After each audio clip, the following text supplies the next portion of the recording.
अजीजान मन, आपको आपके भाई आदिल राजा का सलाम पहुंचे। मैं आपको खुश आमदीद कहता हूं। सोल्जर स्पीक्स रीलोडेड के ऊपर हमारे साथ पाकिस्तान के senior most journalist, most honourable Shaheen से भाई साहब मौजूद हैं। और आज हमने उनसे न सिर्फ ये पूछना है कि जो इस वक्त मौजूदा पाकिस्तान की डिक्टेटरशिप आसिम मुनीर के हाइब्रिड रूल के तहत चल रही है, इसमें और जो गुज़िश्ता डिक्टेटरशिप अयूब खान, ज़िया-उल हक, जनरल मुशर्रफ की गुजरी है, उसमें और इनमें क्या फर्क है। और शाहीन सेबाई साहब जो हैं, उन तमाम डिक्टेटरशिप्स को अपनी आंखों से देखते रहे हैं। अयूब खान के ऊपर जिस महफिल के अंदर गोली चली थी और वो उससे 20 फुट के फासले के ऊपर शाहीन सेबाई साहब मौजूद थे, वहां से शुरू होके अयूब कुत्ता कह के उसको निकाला गया। उसके बाद ज़िया-उल हक दौर और उसके बाद मुशर्रफ दौर, तो जाती तौर के ऊपर शाहीन सेबाई साहब के पीछे पड़ा जनरल मुशर्रफ। और अब ये शाहीन सेबाई साहब का सिंगुलर ऑनर है कि मौजूदा डिक्टेटर आसिम मुनीर भी शाहीन सेबाई साहब के पीछे पड़ा हुआ है। हम खुश आमदीद कहते हैं शाहीन सर सेबाई आपको को। भी सर कैसे आपको सर? भी सलाम, आपके सारे देखने वालों को बहुत बहुत सलाम। आपने बड़ी पुरानी याद दिलाई अयूब खान वाली, बहुत जबरदस्त। वो तो मैं उसने उस वक्त जर्नलिज्म शुरू किया था, लाइक इट वाज 68, और अभी नया नया था। तो मैं क्राउड में ही खड़ा हुआ था लेफ्ट साइड पे, और सामने डाइस था, और मेरे कोई तकरीबन 20 फुट दूर क्राउड में से वो लड़का उठा के उसने ठा ठा 2 फायर कर दिए। अयूब खान खड़े हुए थे स्पीच करने के लिए, अपने रोस्ट्रम पे आए थे, और वो देखा मैंने झुक के, तो मेज के नीचे छुप के तो क्रॉल करने लगा वो अयूब खान। वाह वाह, दैट वाज हिज एंड। मैंने कहा ये इसका ये हाल है कि ये इतना बड़ा फील्ड मार्शल है, इतना ये क्या इसका टैका है, क्या उसका रोब दबदबा है, और गोली लगी नहीं उसको।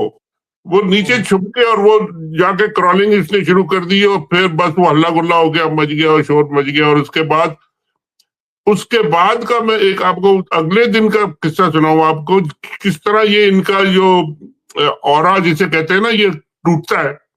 Pakistan times was the only, उस वक्त गवर्नमेंट का, पाकिस्तान टाइम्स गवर्नमेंट का अखबार था, और उसमें उसके सिवा कुछ नहीं छपता था। अगले दिन पाकिस्तान टाइम्स में जो खबर छपी, आधा पेज तो उसकी वो तस्वीर छपी, वो क्रॉलिंग शक्ल छपने दी गई सर तस्वीर, वो पूरे अखबार में, पाकिस्तान टाइम्स में छपी वो। जी हाँ, और उसी से वो खत्म हो गया, उसकी जो अथॉरिटी थी और उसकी जो पावर थी और वो सारा। और पूरा पेज उसी वाकये का था कि जी इस पे ये अटैक हुआ, और वो that was the end of UCO. उसके बाद जो कुत्ता कुत्ता हुआ, और फिर जो जो हुआ, और इन ईयर ही वाज गॉन। तो ये तो इनका जो होता है, जब ये पावर में होते हैं, तो ये तो अपने आप को समझते हैं कि जी हम 9th हेवन पे और 8th क्लाउड और पता नहीं कौन से क्लाउड 7 पे बैठे होते हैं। लेकिन जिस वक्त नीचे से निकलता है, तो फिर वो सारे दे कम डाउन विद स्ट्रॉन्ग, उतने ही जोर से आते हैं। ज़िया-उल हक का भी बहुत मैंने उनके पीरियड में, मतलब है कि हमें लिखने की तो पाबंदी नहीं थी, लेकिन उन्होंने एक कमाल ये किया था कि इकोनॉमिक इश्यूज पे उस ज़िया-उल हक ने फ्रीडम दी थी कि जी आप जो मर्जी आज लिखते रहे, इकोनॉमिक्स पे और फाइनेंस पे, उस पे पॉलिटिकल साइड पे वो बहुत सख्त था। और वो देखते रहे हम ज़िया-उल हक को उसने, but during some part of that portion I was not in Pakistan, I was abroad. काम कर रहा था मैं लीबिया में उन दिनों में। तो जब ये हैंगिंग वगैरह हुई, तो I was not in Pakistan, but I was writing some articles, and उसके बाद 80 में then I came back into Pakistan. तो ये जो जो डिक्टेटर्स होते हैं, ये इनका थोड़े सा ही वो होता है, एक आध ट्रिगर हो गया ना कोई चीज, तो देयर अथॉरिटी इज गॉन। ये जो ताहयात और ताहयात इन्होंने लिए हुए ना, ये सब वही धरे के धरे रह जाते हैं, and then they run like चूहों की तरह भागते हैं फिर। तो ये तो बड़ी मजेदार किस्से हैं। मुशर्रफ के जमाने में तो फिर बहुत मार्केट तो ला रहा उससे 2-3 साल झगड़ा रहा, चला खूब। मैंने कहा जी लड़ो फिर, ठीक है, तो लड़ते हैं। किस बात पे सर मुशर्रफ के साथ झगड़ा हुआ था? देखिए, मुशर्रफ के साथ तो मैं फिर वापस पाकिस्तान जब आगे 2000 में आ गया तो I became the chief editor of news जंग ग्रुप में। सर और जैसे ही मैंने लिया तो 8-10 दिन के बाद ये नवाज शरीफ और कंपनी जो है ना, ये जहाज में भाग गए थे। दिसंबर की बात है ये। अच्छा, ये उस पीरियड में I had just joined the news, और ये कुछ 10 दिन के बाद इनका जहाज आया और इनको ले गया सारी नवाज शरीफ एंड कंपनी को सऊदी अरब। ठीक। तो मुशर्रफ ने बुलाया हमको, सारे एडिटर्स को बुलाया ब्रीफ करने के लिए कि जी ये क्या हुआ, कैसे हुआ। तो वहां पे सब सवाल करते हैं, तो मैंने भी उससे सवाल किए। उसको बड़े बुरे लगे। एक सवाल का जवाब दिया, नहीं दिया, दूसरे का नहीं दिया, फिर वो तीसरे का नहीं दिया। सवाल तो क्या थे सर? सवाल क्या थे? सर सवाल मैं आपको अभी बताता हूँ कि क्या वो जब ये चला गया है, ये तो मैंने उससे पूछा, मैंने कहा जी आप बताएं कि कैसे चला गया ये छोड़ के, और आपने क्यों इजाजत दी है? और जवाब ही नहीं दे रहा था ना। तो वो सारे ही एडिटर्स वगैरह बैठे थे, आलमगीर और मजीद निजामी और नजम सेठी और पता नहीं कौन कौन सारे। 2-3 दफा मेरे बारी आई, 2 दफा मैंने वही सवाल रिपीट किया, मगर उसने जवाब नहीं दिया। आप मुझसे बार बार ये पूछते हैं, आप मुझसे बार बार ये पूछते हैं। मैं यार तुम जवाब दे रहे हैं आप इसमें क्या है? बार लड़ाई कर दी। उसके बाद जनाब वो उसके थोड़े ही दिन बाद कोई एक कामरान खान साहब, जो बड़े हमारे एंकर हैं आजकल, तो बड़े, उन्होंने एक खबर छाप दी और वो डैनियल पर्ल के मर्डर के बारे में। तो उस पर झगड़ा हो गया, इन्होंने रोकने की कोशिश की, हमारे अखबार में रुकी नहीं, वो न्यूज में तो नहीं रुकी, जंग वगैरह में रुक गई। तो फिर वो जो ISI वाले थे ना, वो एहतशाम जमीर साहब जो थे, जनरल जो थे, वो जंग के मर के बाद में बैरिया के अंदर, जी, वो जो जिस तरीके से मरे, उनके बड़ी, अल्लाह माफ करे उनकी जो, तो वो साहब जो थे, उन्होंने कहा कि जी हमारे यहाँ ये हुआ कि रात के 3 बजे इन्होंने कहा कि जी रोके। हमने कहा हमारा अखबार छप के मार्केट में चला गया, अब हम कहां से रोके, इट इज ऑलरेडी गॉन। तो उस पे इन्होंने कहा नहीं रोके। तो वो जंग क्योंकि लेट छपता था, तो वहां उन्होंने रोक ली। अगले दिन से उन्होंने सारे अखबार, इश्तेहारात, पैसे वैसे सब पूरे जंग ग्रुप के ब्लॉक कर दिए कि जी नहीं, ब्लॉक हो गए।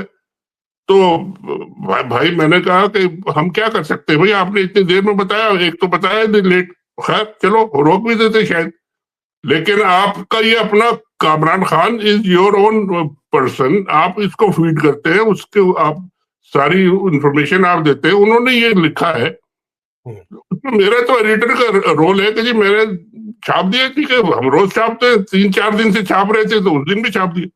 नहीं, आप ये इनके आपस में लड़ाई हो गई थी within the ISI। I think there were 2 groups, एक कहता था ना छापे, दूसरा कहता था छापो। ठीक। तो ये इसके बाद मैंने कहा नहीं, छप गया। तो फिर मैंने शकील रहमान, हमारे MSR को मैंने कहा जी आप आए हो, जाके मिले।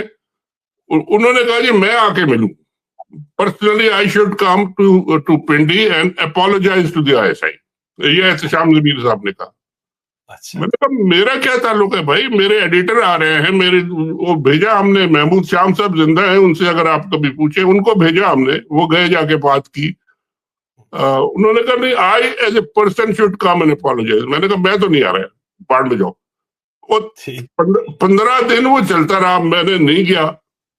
तो फिर 15 दिन के बाद मैंने शकील रहमान साहब से कहा, मैंने कहा भाई देखें, आप जाए, या तो चीफ एडिटर आप जाए, या जो भी करना है तय करें इसको, या आप मुझे फायर कर दें कि मैं आपकी बात नहीं सुन रहा या मैं रिजाइन कर देता हूँ, आप जो भी करें, मतलब लेट्स सॉल्व दिस। क्योंकि लोगों का मतलब है कि एम्प्लॉयमेंट है, हजारों सैकड़ों लोग हैं, तो वो चलता रहा। Then I said out I am resigning, I resign, and I resign on that principle. मेरा कोई अपना पर्सनल उसमें नहीं था, बट ऑन दैट प्रिंसिपल कि जी मैं आपसे, एक तो मेरा कोई ताल्लुक नहीं था इसमें, as editor I was responsible, okay, but I will not come to personally apologise.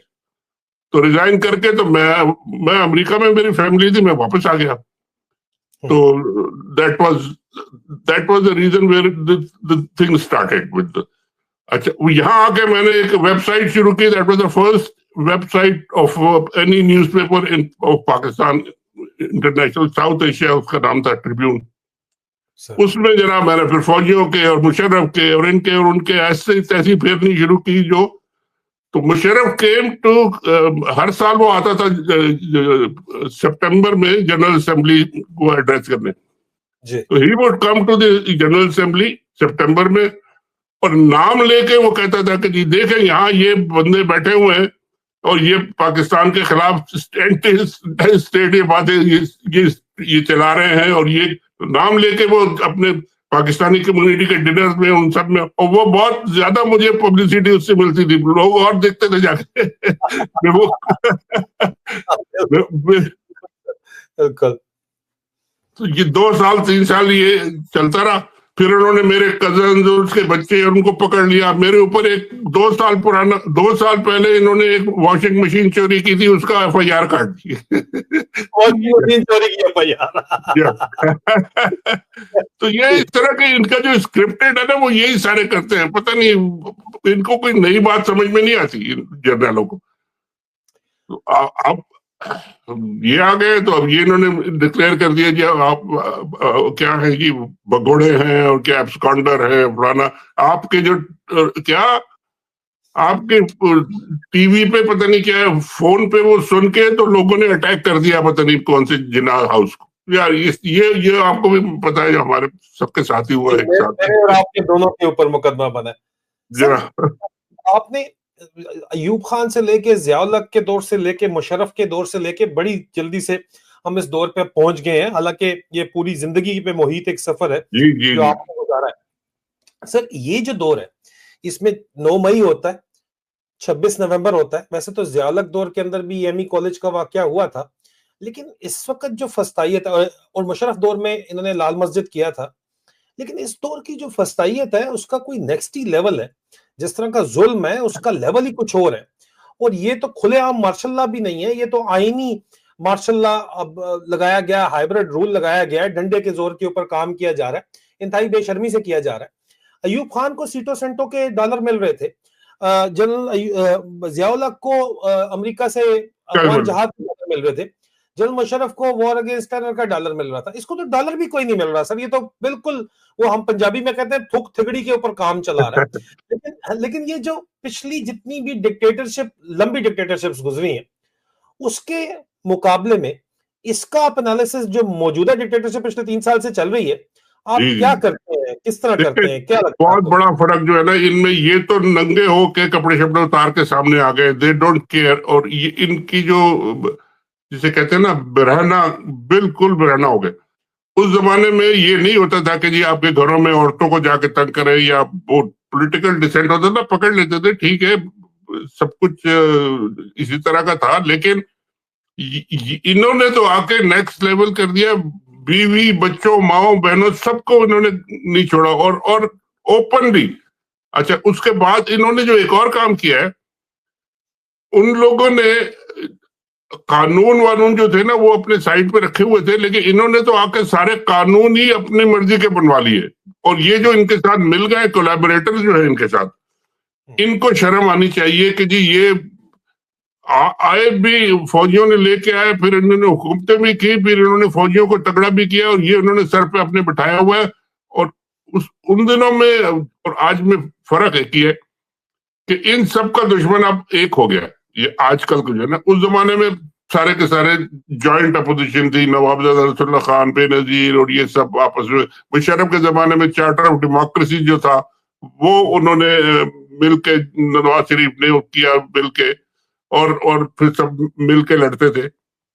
आजकल जो है ना ये सारी पॉलिटिकल जो आपकी जो स्पेक्ट्रम है, ये स्पेक्ट्रम जो है ये, और फौजी जो है जो जनता, इन सब दोनों को डर इमरान खान से और खौफ इमरान खान से, क्योंकि पूरी पूरी आवाम जो है ना वो इमरान खान के पीछे। अब इनको कुछ समझ नहीं आ रही कि जी ये हम कैसे डिस्कनेक्ट करें, ये नहीं कर सकते और ये हो भी नहीं सकता। दोनों की, उनकी पॉलिटिक्स खत्म हो गई, इनकी हुकूमत खत्म हो गई, इनका नाम खत्म हो गया, फौज की इज्जत जो है ना वो मिट्टी में मिल गई।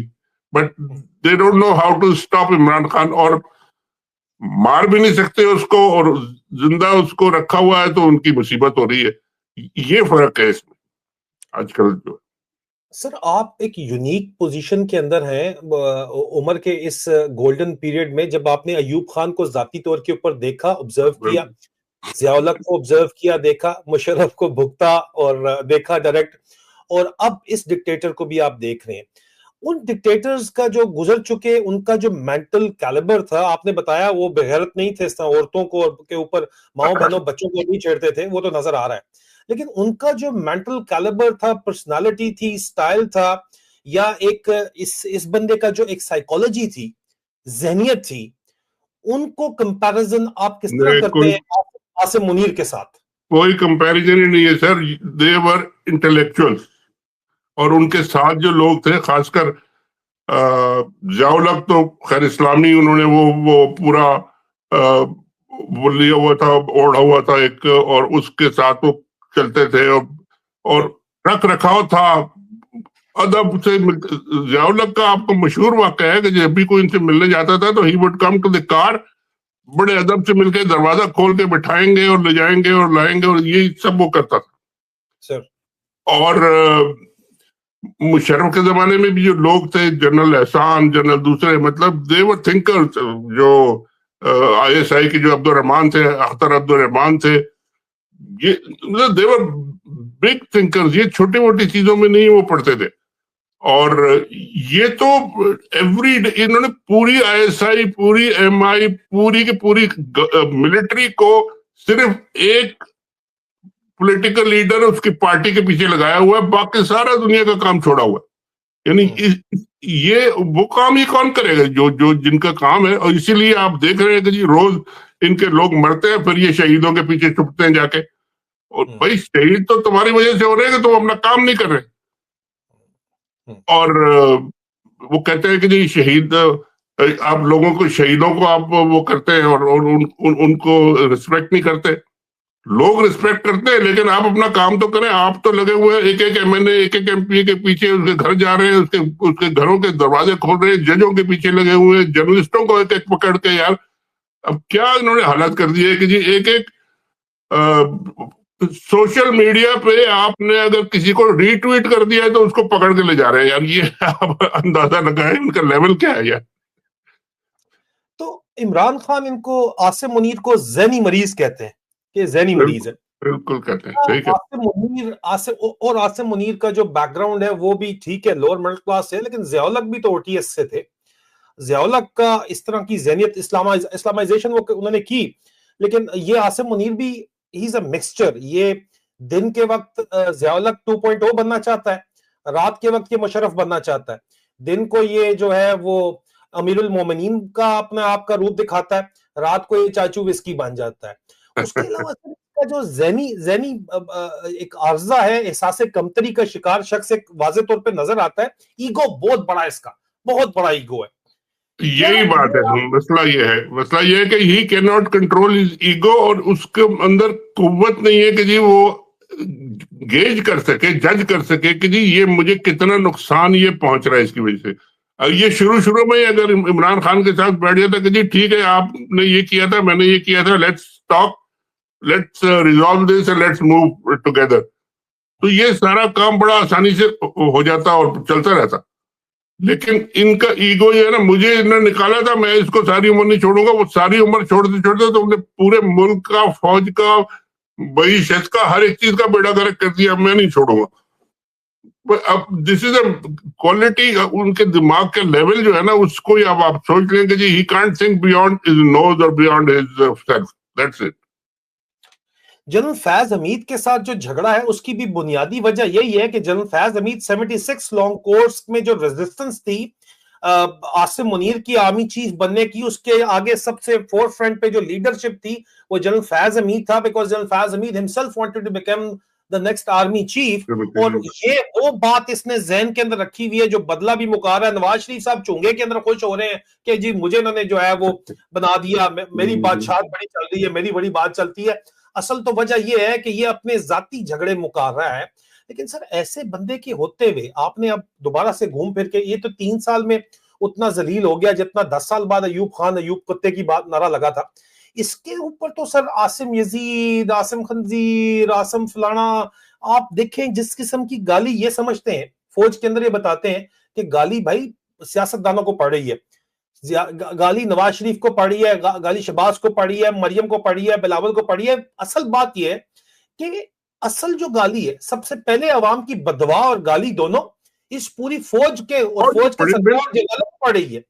बिल्कुल सही कह रहे हैं आप, असल गाली तो फौज को पड़ रही है। और ये सारे के सारे जो है ना, इनको बहुत से मौके मिले पॉलिटिशियंस को कि ये अगर इकट्ठे हो जाते तो इनको इलाज कर लेते, ये आसिम मुनीर का इतना मुश्किल नहीं था, मगर ये आम इमरान खान से डरते हैं।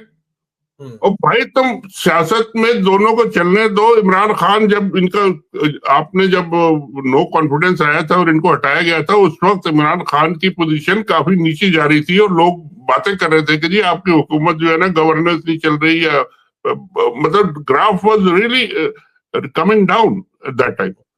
उनको हटा के इन्होंने रोक दिया और फिर ऊपर जो चढ़ना शुरू हुआ, तो अब तो देयर इज नो स्टॉपिंग। ये लोग इससे डर गए, भाई उनको पॉलिटिकली एक्टिव करने दो, आप उनको हुकूमत करने दो। केपी में हुकूमत कर रहे हैं ना, तो उन पे क्रिटिसिज्म होता है कि जी 12 साल में 10 साल में 3 हो गई टर्म्स, आपने क्या किया है क्या नहीं किया। वहां के लोग सवाल करते हैं ये, और इनके पास जवाब बाजुक्त होता है, बाजुक्त नहीं होता, लेकिन उनके पास कोई ऑल्टरनेटिव नहीं है केपी के अवाम के पास, क्योंकि दे आर द बेस्ट, ये सबसे अच्छा काम कर रहे हैं, चाहे गलत भी कर रहे होंगे लेकिन अच्छा कर रहे हैं, तो वो अगेन दे रियल एक्ट। इसी तरह अगर सेंटर में भी इनको आने दें, बैठने दें, 6 महीने साल चलाएं, फिर उसके बाद इनका जो पॉलिटिकल ग्राफ नीचे आएगा, इनकी परफॉर्मेंस पे लोग बात करेंगे। इनमें इतनी सलाहियत नहीं है, कैपेसिटी नहीं है थिंक करने की। ये कहते हैं हमें बिल्कुल मार देगा, खत्म कर दे, ऑलरेडी मार चुका है वो भाई। आपकी तो as a political party, as a political support आपकी है ही नहीं। You are there because of the army.